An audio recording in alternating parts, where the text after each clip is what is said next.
In a world where 1% of the population owns 40% of the planet's wealth, in a world where 34,000 children die every single day from poverty and preventable diseases, and where 50% of the world's population lives on less than $2 a day, one thing is clear: something is very wrong. And whether we are aware of it or not, the lifeblood of all of our established institutions, and thus society itself, is money. Therefore, understanding this institution of monetary policy is critical to understanding why our lives are the way they are. Unfortunately, economics is often viewed with confusion and boredom. Endless streams of financial jargon coupled with intimidating mathematics quickly deters people from attempts at understanding it. However, the fact is, the complexity associated with the financial system is a mere mask, designed to conceal one of the most socially paralyzing structures humanity has ever endured.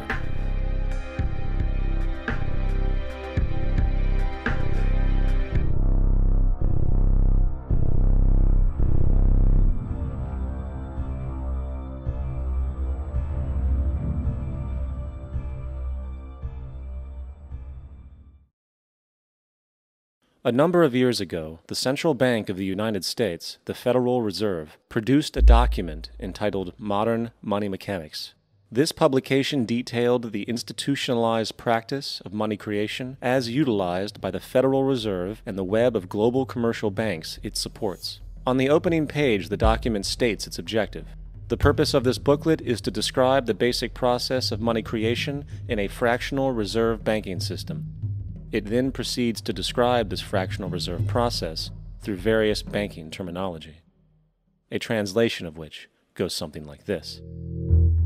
The United States government decides it needs some money, so it calls up the Federal Reserve and requests, say, $10 billion. The Fed replies saying, sure, we'll buy $10 billion in government bonds from you. So the government takes some pieces of paper, paints some official-looking designs on them, and calls them treasury bonds. Then it puts a value on these bonds to the sum of $10 billion and sends them over to the Fed.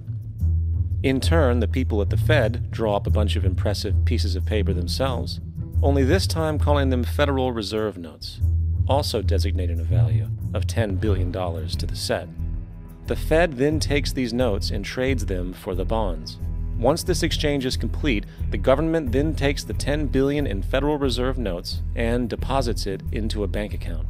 And upon this deposit, the paper notes officially become legal tender money, adding $10 billion to the U.S. money supply. And there it is. $10 billion in new money has been created. Of course, this example is a generalization, for, in reality, this transaction would occur electronically, with no paper used at all. In fact, only 3% of the U.S. money supply exists in physical currency. The other 97% essentially exists in computers alone. Now, government bonds are, by design, instruments of debt, and when the Fed purchases these bonds, with money it essentially created out of thin air, the government is actually promising to pay back that money to the Fed. In other words, the money was created out of debt. This mind-numbing paradox of how money or value can be created out of debt or a liability will become more clear as we further this exercise.